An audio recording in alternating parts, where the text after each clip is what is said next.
अगर आपका मुंह नहीं खुलता है और अगर आपको मुंह में हमेशा मिर्ची लगती है और आप तंबाकू, गुटखा ये सब चीज़ें खाते हो तो ये वीडियो आपके लिए है। ये कोई मामूली चीज़ नहीं है, इसे इग्नोर नहीं करना है। ये इस बीमारी का नाम होता है ओरल सब म्यूकस फाइब्रोसिस, जिसे शॉर्ट में हम OSMF कहते हैं। नमस्ते, मैं हूँ डॉक्टर अमित मुड़े और आज हम बात करने वाले हैं OSMF के बारे में।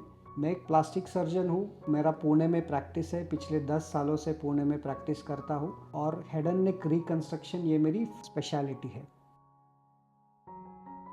तो बेसिकली OSMF होता क्या है? जो लोग पान सुपारी खाते हैं, गुटखा खाते हैं, तो इन चीज़ों में क्या होता है, बहुत सारे केमिकल्स होते हैं।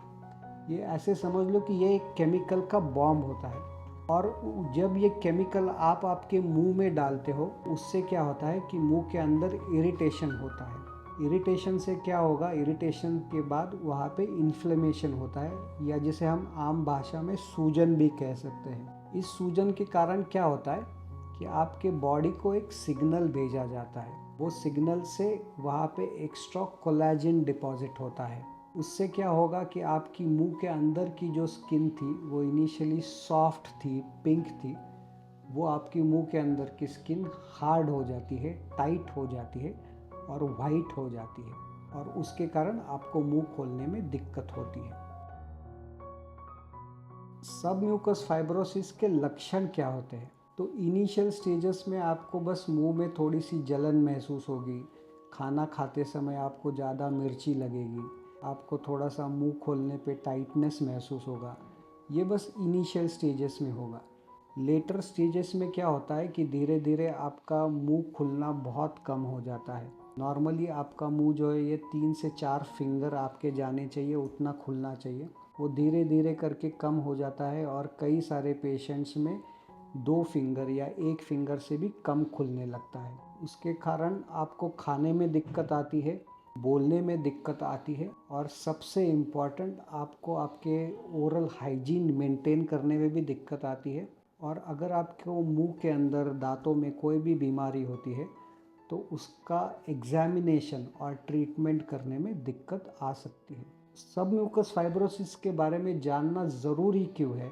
तो ये बहुत इम्पॉर्टेंट चीज़ है कि सब म्यूकस फाइब्रोसिस जो है वो एक प्री मैलिग्नेंट कंडीशन है। प्री मैलिग्नेंट का मतलब ये है कि वो खुद एक कैंसर नहीं है, पर उसके कारण या उसमें बाद में कैंसर हो सकता है। और वो रिस्क कितना है? तो वो रिस्क कुछ स्टडीज़ में 7% बोला गया है, कुछ स्टडीज़ में एज हाई एज 13% बोला गया है। तो इसका मतलब ये है कि अगर आपको सब म्यूकस फाइब्रोसिस है तो 8 में से 1 मरीज़ को ओरल कैंसर हो सकता है। तो कैंसर हो सकता है, इसका मतलब ये है कि हमें इसका प्रिवेंशन करना बहुत ज़रूरी है। और सब म्यूकस फाइब्रोसिस का प्रिवेंशन क्या है?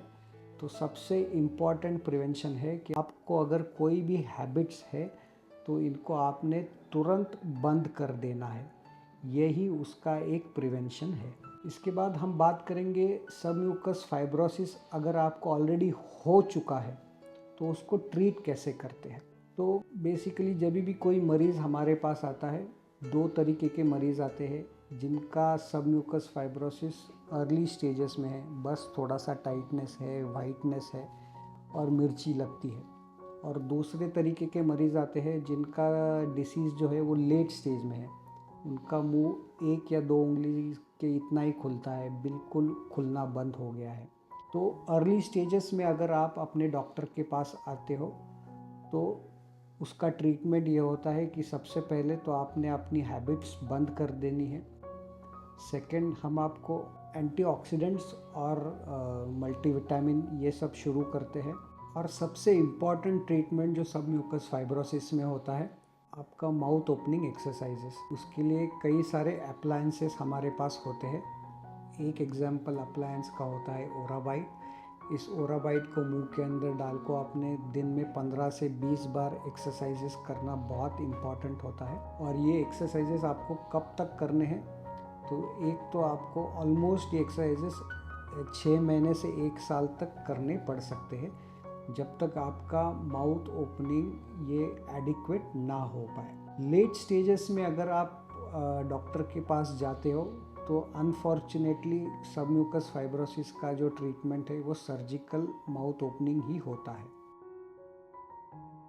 तो सबम्यूकस फाइब्रोसिस के सर्जरी के बारे में जानते हैं। सर्जरी में होता क्या है कि आपको जनरल एनेस्थीसिया दिया जाता है। जनरल एनेस्थीसिया के बाद आपको एक बार पहले हम आपका पूरा मुंह ठीक से एग्जामिन करते हैं, उसके बाद सर्जरी की शुरुआत करते हैं। सर्जरी में ऐसे होता है कि मुंह के अंदर अंदर की तरफ हम ये कट्स लेते हैं, वो कट करके आपका जो अंदर टाइटनेस है वो रिलीज़ हो जाता है। उससे अगर आपका माउथ ओपनिंग पूरा नॉर्मल हो जाता है तो हम अपना सर्जरी वहीं पे बंद कर देते हैं। अगर उससे भी माउथ ओपनिंग इम्प्रूव नहीं होता तो कई बार हमें आपके मसल्स रिलीज़ करने पड़ सकते हैं और एक कोरोनाइड करके हड्डी होती है, उसे हमें निकालना पड़ सकता है।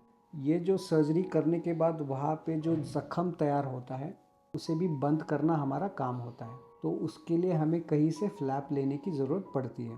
फ्लैप हम कहाँ से ले सकते हैं? तो एक तो आपके चीक से हम नेज़ोलेबियल फ्लैप करके होता है वो ले सकते हैं, which is the most commonly done procedure for submucous fibrosis. कुछ पेशेंट्स में हम टंग से भी फ्लैप ले सकते हैं और अगर ज़रूरत पड़े तो हमें फ्री फ्लैप सर्जरी भी करनी पड़ सकती है सबम्यूकस फाइब्रोसिस के ट्रीटमेंट के लिए। सर्जरी का जो रिकवरी है वो जनरली 5-6 दिन में आपको हम ओरली फीडिंग शुरू कर सकते हैं and generally in a months time आपका जो पूरा सूजन, स्वेलिंग, आपके टाके ये सब निकल के आप अपना नॉर्मल रूटीन शुरू कर सकते हो। So in short, oral submucous fibrosis का ट्रीटमेंट पॉसिबल है, बट ट्रीटमेंट से भी ज़्यादा होता है इम्पॉर्टेंट प्रिवेंशन। और प्रिवेंशन में क्या है कि जो आपके मुंह में केमिकल्स जा रहे हैं, जो आपकी बैड हैबिट्स है, उनको बंद करना बहुत ज़रूरी है। अगर आज का वीडियो आपको इन्फॉर्मेटिव लगा हो तो मेरा चैनल सब्सक्राइब ज़रूर कर देना। अगर आपके घर में कोई है, अगर या आपका कोई फ्रेंड है जो रूटीनली पान, तंबाकू, गुटखा, सुपारी ये सब चीज़ें खाता है तो उनसे ये वीडियो शेयर ज़रूर कर देना। क्या पता कि ये वीडियो देखने के बाद वो अपनी ये बुरी हैबिट्स बंद कर दे। धन्यवाद।